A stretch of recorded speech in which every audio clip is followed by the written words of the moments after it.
Now we'll study about magnetic induction calculation due to a long solenoid using Ampere's law.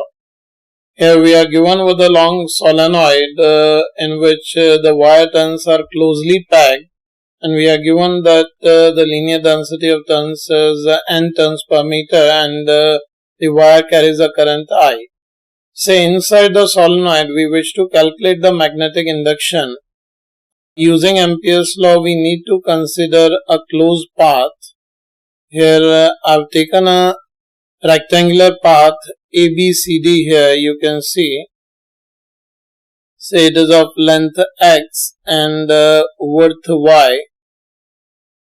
And if I apply Ampere's law on this path in a clockwise manner, here you can see how we'll apply. Using Ampere's law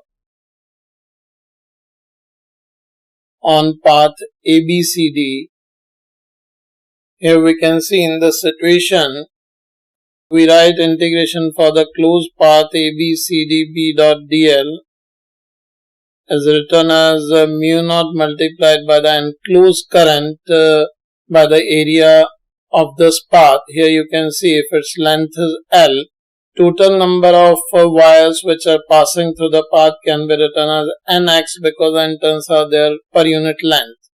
And each turn is carrying a current I. So total currents which are passing through this path, here we can write that will be nxi because I is the current in one wire. So total wires which are enclosed by the path are nx.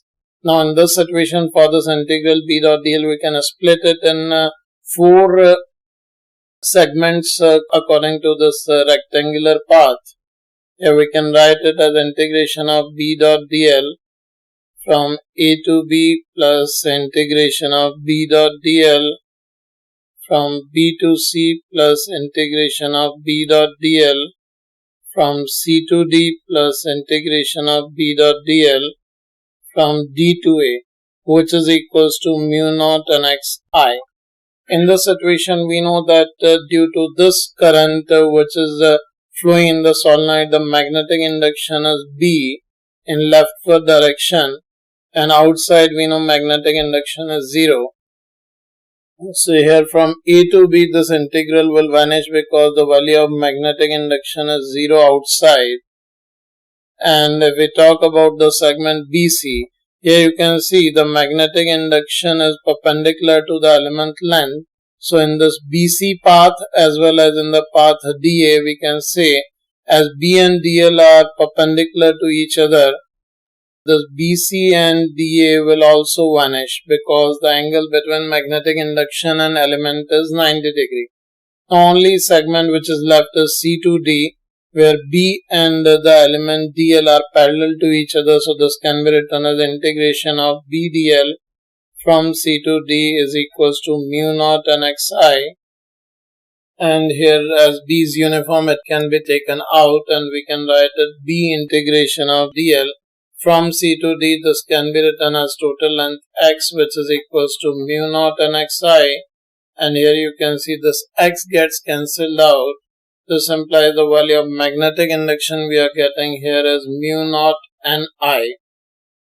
Again here you can see using Ampere's law by a simple analysis we obtained the result of magnetic induction inside the solenoid, whereas by using Biot-Savart's law by integral of magnetic induction due to elemental rings, it was quite a lengthy calculation process. The only limitation is in situation of application of Ampere's law, we must always be very precise and particular about the direction of magnetic field and the region where magnetic field is 0 or the region where magnetic field is uniform.